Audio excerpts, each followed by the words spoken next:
দর্শক, বিএনপি মহাসচিব মির্জা ফখরুলের কলকাতার পত্রিকা এই সময়ে দেয়া সাক্ষাৎকার নিয়ে তুলকালাম কাণ্ড শুরু হয়েছে। আলোচনা যেন থামছেই না। গতকালকে থেকে যে আলোচনা রীতিমতো ভাইরাল হয়েছে, সেই আলোচনা রাত পুহায়ে আজকেও অব্যাহত রয়েছে এবং সামাজিক যোগাযোগ মাধ্যমে যত বেশি সময় যাচ্ছে তত বেশি সেটা নিয়ে আলোচনা হচ্ছে। এই আলোচনার ফাঁকে মির্জা ফখরুল যখন দৈনিক কালবেলার কাছে অস্বীকার করেছিলেন, তিনি বলেছিলেন যে এই সময়কে তিনি কোনো সাক্ষাৎকার দেননি, তারপরে আবার তুলকালাম কাণ্ড করেছে ওইদিকে এই সময় পত্রিকা কর্তৃপক্ষ। তারা যেমন ফেসবুকে স্ট্যাটাস দিয়েছে, তেমনি পত্রিকার অভ্যন্তরে তারা এর আগে নিউজে কোনো ছবি ব্যবহার না করলেও পরবর্তীতে দেখা যাচ্ছে যে একাধিক ছবি ব্যবহার করে তারা ব্যাপারটাকে আরও বেশি প্রমাণ করার চেষ্টা করেছে যে এই সাক্ষাৎকারটা তারা নিয়েছে। মির্জা ফখরুল বিভিন্ন পত্রিকায় বিভিন্ন ধরনের কথা বলেছেন। আমরা তো আগেই আলোচনা করেছি যে বিএনপির ভাষ্য এবং মির্জা ফখরুল ইসলামের ভাষ্য দুই ধরনের মনে হয়েছে এবং সেই দুই ধরনের মনে হওয়াতে এখন আবার তিন ধরনের মনে হচ্ছে। মির্জা ফখরুল ইসলাম আবার নতুন ধরনের বক্তব্যও দিয়েছেন।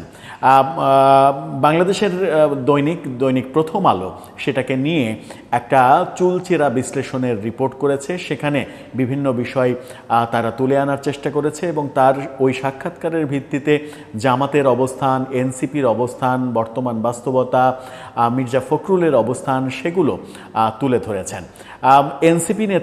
এনসিপি এবং জামাতের নেতারা তীব্র সমালোচনা করছেন এবং এনসিপি নেতারা বলার চেষ্টা করছেন যে আওয়ামী লীগ ভারতমুখী ছিল, সেই কারণে তাদেরকে বিদায় করা হয়েছে। এবার বিএনপিও ভারতমুখী হচ্ছে, ভারতে তাদের কেবলা নির্ধারণ করেছে। এই ভারতমুখিতা জুলাই আন্দোলনের যে স্পিরিট, যে উদ্দেশ্যে আন্দোলন হয়েছে, সেই আন্দোলনের স্পষ্ট বিরোধিতা করা। জামাতকে কোনো জায়গা দেওয়া হবে না, এইটাকে নিয়ে আবার এনসিপি নেতারা বিভিন্নভাবে বলার চেষ্টা করছেন কেন জামাতকে জায়গা দেওয়া হবে না, তাদের নিজেদের রাজনীতির চাইতে জামাতকে কেন জায়গা দেওয়া হবে না, এই কথা কেন বললেন মির্জা ফখরুল, সেটা তাদের অনেক বেশি মাথা ব্যথার কারণও হয়ে যেতে আমরা দেখছি। কি ঘটছে আদতে, গতকালকে থেকে আজকে পর্যন্ত কি ঘটলো, মির্জা ফখরুল ইসলাম বিডি নিউজ 24-কে নতুন কি তথ্য দিলেন, প্রথম আলোকে কি বললেন এবং এই সময় তাদের পত্রিকাতে কি কি ঘটনা ঘটালো সেগুলো নিয়ে বোঝার চেষ্টা করব। প্রকৃত সত্যটা আদতে কি, থাকবেন পলিটিক্স টিভির নিয়মিত আয়োজনে।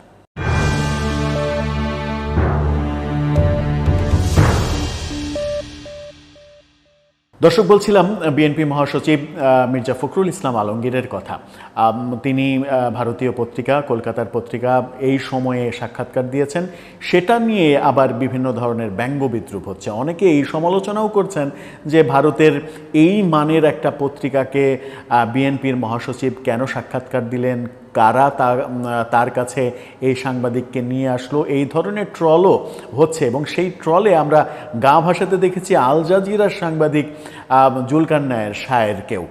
তিনিও এই বলার চেষ্টা করেছেন যে এই মানের পত্রিকাকে বিএনপির মহাসচিব কেন সাক্ষাৎকার দেবে, বিএনপির মতো এত বড় দলের কেন মহাসচিবের একটা মিডিয়া সেল থাকবে না, মিডিয়া সেলে একটা দক্ষ কর্মী বাহিনী কেন থাকবে না, সেগুলো তারা কেন মেনটেন করবে না, এই ধরনের আলোচনাও হচ্ছে। মির্জা ফখরুল ইসলামকে নিয়ে প্রথম আলো বেশ মজার একটা নিউজ করেছে এই ঘটনার পরিপ্রেক্ষিতে। তারা তাদের শিরোনামে যেটা বলছে, শিরোনামটা দেখে নিতে পারেন। তারা বলছে যে বিএনপির মহাসচিবের সাক্ষাৎকার ঘিরে বিতর্ক, জামাত এনসিপিতে তীব্র প্রতিক্রিয়া।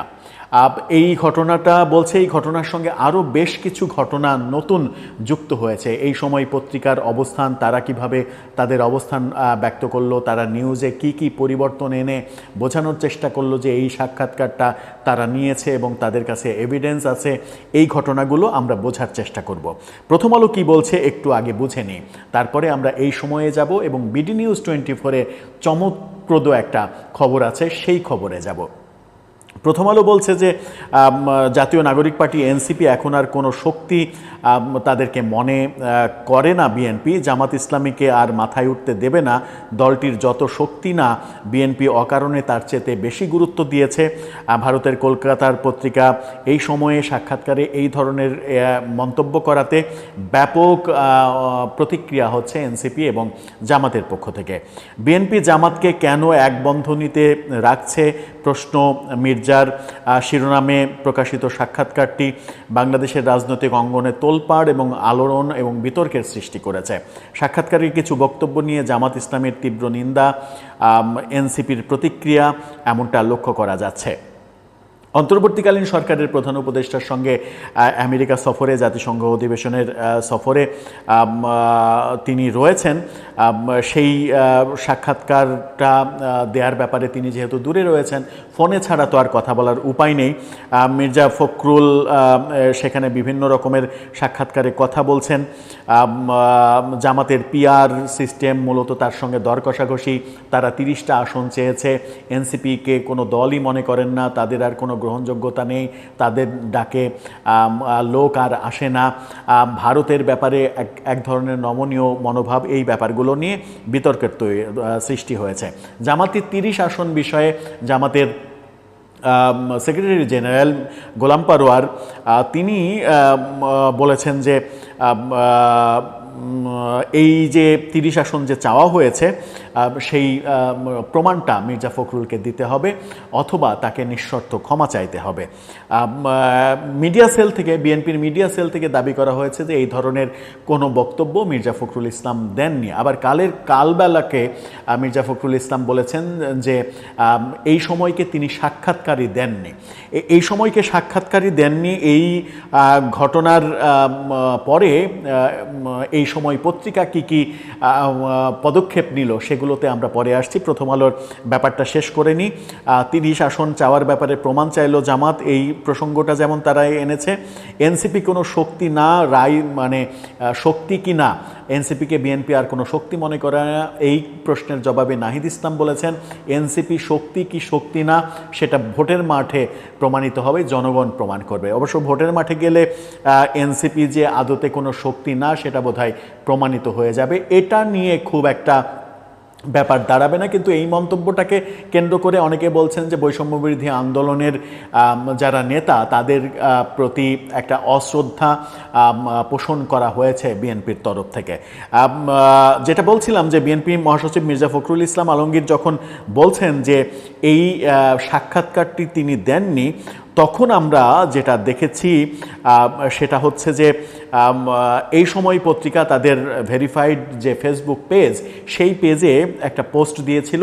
সেই পোস্টে সাংবাদিক অনমিত্র চট্টোপাধ্যায় তিনি মির্জা ফখরুলের সঙ্গে দাঁড়িয়ে ছবি তুলছেন এবং গুলশানের চেয়ারপারসনের কার্যালয়ে সেই ছবিটা দিয়ে একটা ফটোকার্ড পোস্ট করেছে। এই সময় সেই ফটোকার্ডে তারা যেটা লিখেছে তা সেই ফটোকার্ডটা একটু দেখে নিতে পারেন।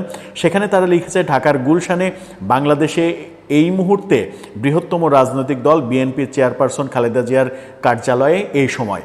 এ মাসের 4 তারিখে বিএনপি মহাসচিব মির্জা ফখরুল ইসলাম আলমগীরের সাথে অনমিত্র চট্টোপাধ্যায়, অর্থাৎ তারা নিশ্চিত করছে যে এই ছবিটা এ মাসের 4 তারিখে 4 সেপ্টেম্বরে সাক্ষাৎকারটা নেওয়া হয়েছে।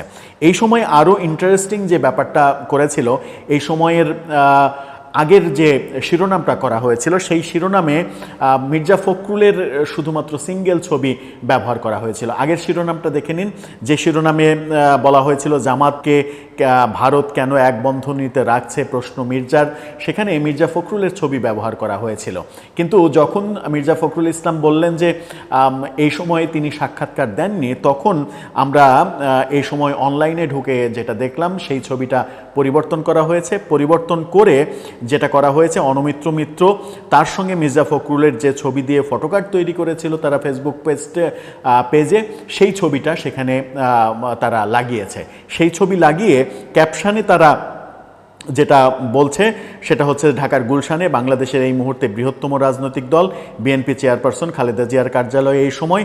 এ মাসের 4 তারিখে বিএনপি মহাসচিব মির্জা ফখরুল ইসলাম আলমগীরের সঙ্গে অনমিত্র মিত্র। এবং পত্রিকার মাঝখানে আরেকটি ছবি ব্যবহার করেছে তারা, সেই ছবিটাও দেখে নিতে পারেন। সেখানে ভিন্ন কম্পোজিশনের আরেকটা ছবি, সেই ছবিতে তাদের দুইজনকে অনেক বেশি ক্লোজ দেখা যাচ্ছে, স্পষ্ট বোঝা যাচ্ছে। ছবির পেছনে ব্যাকগ্রাউন্ডে খালেদা জিয়ার ছবিও দেখা যাচ্ছে। এই ছবি যখন এই দুটো ছবি এই সময় তাদের নিউজে এডিট করে, মানে ছবি ইনক্লুড করেছে। আগে শুধুমাত্র মির্জা ফখরুলের ছবি ব্যবহার করেছিল, এবার তারা এই ছবি দিয়ে বোঝানোর চেষ্টা করেছে যে তারা সাক্ষাৎকারটা নিয়েছে এবং এটা অথেন্টিক ব্যাপার। সবথেকে মজার যে ব্যাপারটা সেটা হচ্ছে যে বিডি নিউজ 24 মির্জা ফখরুল ইসলামের সঙ্গে টেলিফোনে কথা বলেছে। বিডি নিউজ 24-এর কাছে মির্জা ফখরুল বলেছেন এই সাক্ষাৎকার তিনি দেননি, এটা এআই দিয়ে তৈরি করা। তাদের শিরোনামটা আপনারা দেখে নিন। তারা বলছে যে কলকাতার এই সময়ের সেই সাক্ষাৎকার এআই দিয়ে বানানো ফখরুল। সেখানে তিনি বলছেন যে নিউ ইয়র্কে সফররত মির্জা ফখরুল বিডি নিউজ 24.com-কে বলেছেন ওই নিউজটা ফেক নিউজ, ওরা আর্টিফিশিয়াল ইন্টেলিজেন্স এআই দিয়ে এই মিথ্যা বিভ্রান্তিকর সংবাদ দিয়েছে। কোনো রাজনৈতিক নেতা এরকম অবান্তর কথা বলতে পারে? আপনি বলুন। এটা উদ্দেশ্যমূলক। কলকাতার এই সময়ে আমি এ ধরনের কোনো কথা বলিনি। এআই দিয়ে তৈরি, আবার বলছেন যে কোনো কথা বলেননি। এখন প্রশ্ন হচ্ছে যে একটা লিখিত নিউজ যেটা সংবাদপত্রে যাচ্ছে, এটা ভিডিও নিউজ না কিংবা অডিও হিসেবেও প্রকাশিত হয়নি, লিখিত নিউজ।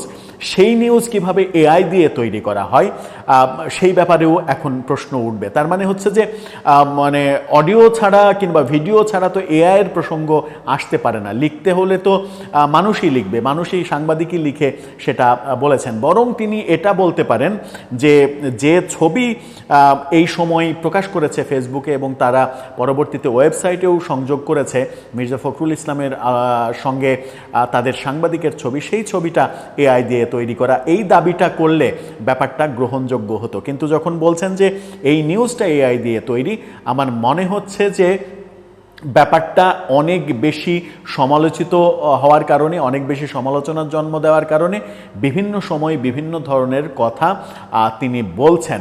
তিনি এখন হয়তো মনে করছেন যে ভুল সময়ে এই সাক্ষাৎকারটা ছাপা হয়েছে, এই কথাগুলো এখন হয়তো প্রচার না হলেই ভালো হতো। সেই কারণেই তাকে বিভিন্ন সময় বিভিন্ন কথা আমরা বলতে দেখছি।